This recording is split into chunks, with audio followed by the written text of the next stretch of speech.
de terça-feira. Mas a gente começa justamente falando sobre este caso do semipresidencialismo, que é um assunto em debate no país. O presidente da Câmara, Arthur Lira, foi às redes sociais no início dessa semana, justamente para defender a proposta de emenda à Constituição do chamado semipresidencialismo. Isso vem causando aí vários comentários por parte dos políticos. Será que é hora de colocar isso em debate? Como é que seria justamente esse semipresidencialismo aqui no país? Em que formato isso iria acontecer exatamente no país? E é por isso que a gente convida a participar conosco o autor desta PEC, que foi apresentada lá atrás, no ano passado, e que agora volta em debate, o deputado Samuel Moreira, que já está conosco aqui, ao vivo, no UOL. Olá, deputado. Boa tarde, seja bem-vindo ao UOL News. Obrigado, Fabiola. Boa tarde a todos. Muito obrigado. Bom, está em alta agora o assunto, né, que o senhor apresentou lá atrás. Quer dizer, esse assunto está sempre vai e vem na nossa política. Mas, na sua opinião, por que ele voltou com força neste momento? E é hora de debater o semipresidencialismo no Brasil? Eu acho que sempre é hora de debater. Ele não envolve questões eleitorais e não muda o regime presidencialista. Continua um presidente eleito com toda a legitimidade e é ele, na nossa proposta, quem indica o primeiro-ministro. Na verdade, a gente aprimora a governança, né? Na medida que o presidente ele não pode se eximir da responsabilidade de governar também quando ele indica o próprio primeiro-ministro. Evidente que o que nós ganhamos em termos de governança é que a Câmara, o Parlamento, a Câmara e o Senado, ao aprovarem o nome do ministro, passam a constituir uma maioria responsável também pelo governo. Às claras, né? Você constitui uma coalizão formalmente, inclusive com a apresentação de um programa de governo do qual faz parte desse contrato de coalizão e de aliança. O que existe hoje já é um semipresidencialismo, só que às vezes é um semipresidencialismo de cooptação, porque o parlamento tem importância. O presidente precisa do parlamento para aprovar os seus projetos, para executar o seu programa de governo, só que ele faz isso no varejo, faz isso a cada projeto. Ninguém sabe qual é essa maioria que os partidos constituem, ninguém sabe quais são esses partidos e muito menos quais são esses deputados, e muito menos ainda o custo disso para o país, né? Então, você passa a constituir uma coalizão clara, de maneira transparente, mantendo um presidente legitimamente eleito pelo povo. Isso seria no modelo, deputado, como acontece em Portugal, por exemplo, e na França? Como é que funcionaria isso na prática? Por exemplo, no semipresidencialismo, o presidente escolhe um primeiro-ministro e ele que tem ali alguns cargos, algumas funções, né, de gestão mesmo dos ministérios. Então, como é que funcionaria isso na prática, segundo a sua proposta? Na verdade, o presidente ele passa a compartilhar a gestão, delegando de maneira constitucional. Na verdade, não é por voluntarismo dele, mas a Constituição exige que o primeiro-ministro passe a executar as tarefas de governo, enquanto o presidente fica responsável pelas atividades e as atribuições de Estado, né? Mas o presidente, na nossa proposta, diferente do parlamentarismo, porque o parlamentarismo, o próprio parlamento escolhe o primeiro-ministro. Aí não, aqui na nossa proposta, o presidente indica o primeiro-ministro, como é em Portugal, como é na França. A gente percebe claramente, por exemplo, que é mais fácil saber o nome, por exemplo, do presidente da França, né? Que é o Macron. Agora, o primeiro-ministro já é mais difícil saber quem é, né? Por quê? Porque o presidente tem importância. Na verdade, há um ganho, né? Quem elege o presidente, com certeza, vai constituir a maioria para eleger também o primeiro-ministro na Câmara. No fundo, essa composição é uma composição que dá estabilidade, ela diminui as crises e elas são, Fabiola, mais fáceis de serem resolvidas. Se você tem um problema no governo, você, em 48 horas, você pode trocar o primeiro-ministro. preservando o presidente da República. Ao mesmo tempo que o presidente da República eleito, ele continua submetido à lei do impeachment e, caso também ele cometa um crime de responsabilidade, a lei do impeachment vale para ele. E o impeachment demora muito tempo para você poder substituí-lo. E, se ocorrer isso, o primeiro-ministro continua governando. Mas você não tem problema. Mas quem poderia retirar o primeiro-ministro do seu cargo seria quem? O próprio presidente ou o parlamento? Como é que funcionaria isso? Tem duas possibilidades aí na nossa proposta de você retirar o primeiro-ministro através de um voto de censura, né? De um voto de uma moção de censura do presidente. O presidente pede para trocá-lo e o parlamento aceita ou não. Né, trocá-lo. Ou o próprio parlamento, através de 2/5 de seus representantes, pede para trocá-lo, né, e faz a votação, que seria aí um voto de desconfiança, que é aprovado pela Câmara, mas quem indica novamente o primeiro-ministro é o próprio presidente da República. Ele indica novamente para ser aprovado e constitui uma nova composição e uma coalizão de forças de maioria, mais clara e mais transparente. E esse então, é um processo também que... Desculpe, Fabiola. Pode concluir, eu que lhe cortei, perdão. Não, isso dá mais estabilidade, resolve melhor as crises, né? E você mantém o sistema presidencialista em andamento, né? Essa proposta foi colocada há 1 ano atrás. Nós colocamos essa proposta porque entendemos que não há ambiente para um parlamentarismo no Brasil, mas também esse sistema presidencialista nosso, ele é ultrapassado, ele já demonstra muita dificuldade. Se você pegar de 88 para cá, da Constituição de 88 para cá, os problemas são muitos. Veja a quantidade de pedidos de impeachment que cada presidente sofre. Todos eles, com dezenas e alguns, como é o caso do Bolsonaro, com centenas de pedidos, mais de 100 pedidos de impeachment. Vamos entender na prática um pouco, porque eu acho muito interessante a população estar discutindo. Aliás, a gente até está com uma enquete agora nas nossas redes sociais, perguntando o que as pessoas acham de adotar o semipresidencialismo no Brasil.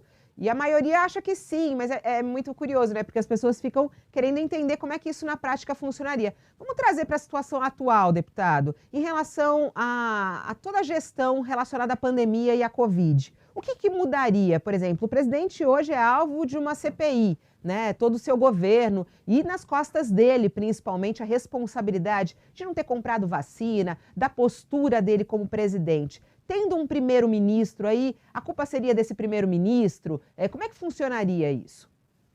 Olha, esse é um excelente exemplo, ocorreu recentemente na França, exatamente isso. O primeiro-ministro lá tem um pouco mais de 1 ano, cerca de 1 ano, ele foi trocado exatamente por divergir da condução na própria pandemia. Ele foi trocado, simplesmente ele não correspondeu, e ele foi trocado para uma alternativa de uma composição mais sólida e de maioria, preservando o presidente da República, que continua sendo Emmanuel Macron, que foi eleito. Então, essas questões dão mais estabilidade no processo. Mas aí aqui nesse caso, com a visão do presidente, mas aí nesse caso aqui no Brasil, com a visão do presidente em relação à pandemia, ele trocaria o primeiro-ministro como ele trocou os ministros da saúde, não, deputado? Não seria a mesma coisa? Não, ele pediria, aí é que está, ele teria que apresentar um voto de censura para trocar o primeiro-ministro, que ele mesmo havia indicado, que teria sido aprovado numa coalizão de maioria, e que, no caso, não teria correspondido aos desejos dele, ele teria que pedir um voto de censura, teria que ser aprovado para retirar esse primeiro-ministro e ele poder indicar outro, mas dentro de um contexto sempre de formar maioria e uma coalizão de partidos de maneira clara dentro do parlamento.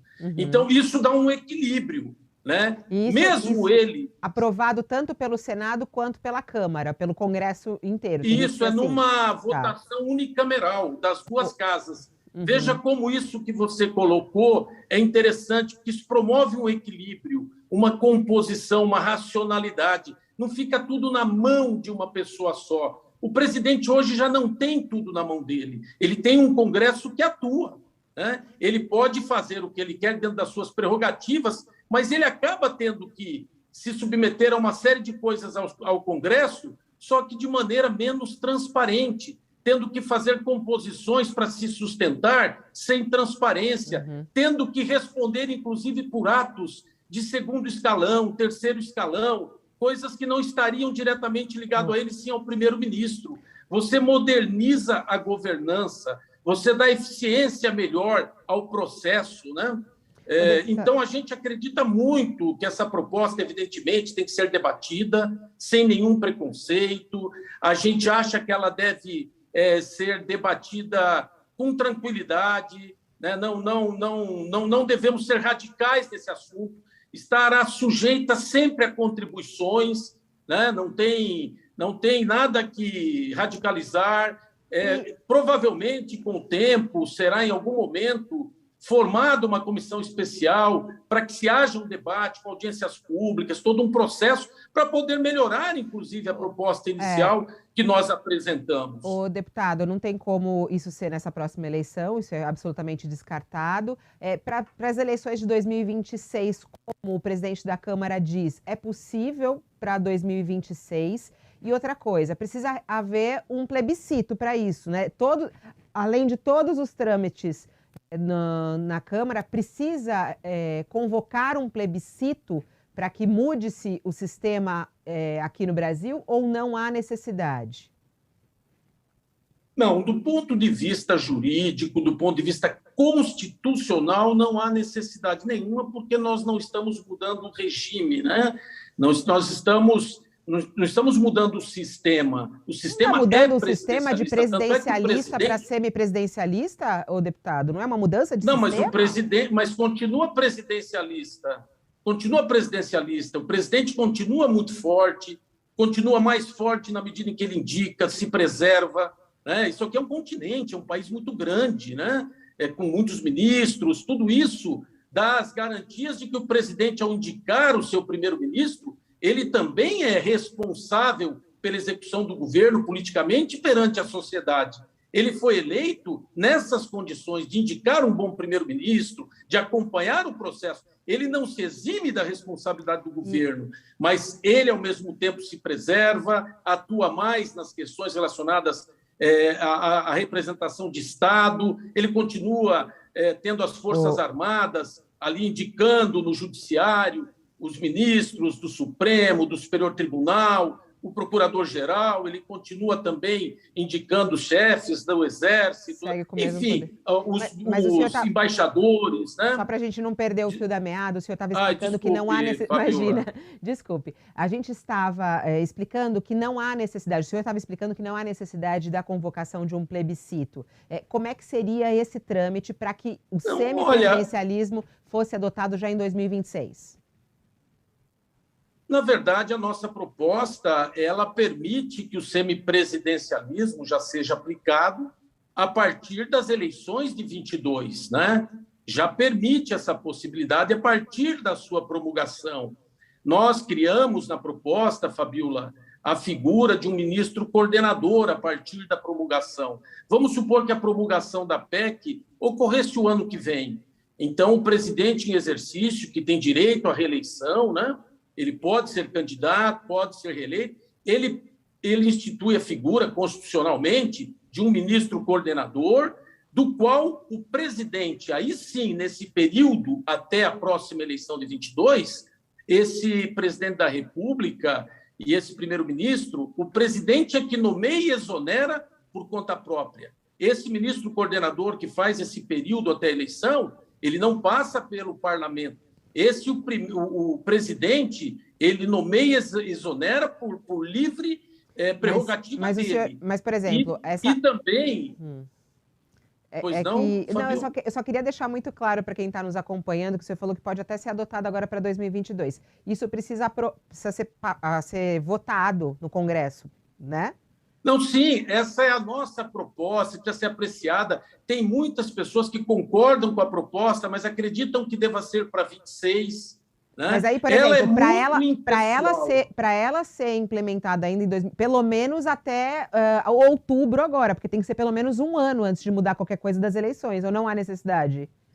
Não, Fabiola, não há necessidade, porque ela não trata de regras eleitorais. Ela não tem nenhum ponto nela que mexe com nenhuma regra eleitoral. Ela mexe apenas com o sistema de governança, né? Ela continua presidencialista, estabelece um novo sistema de governança.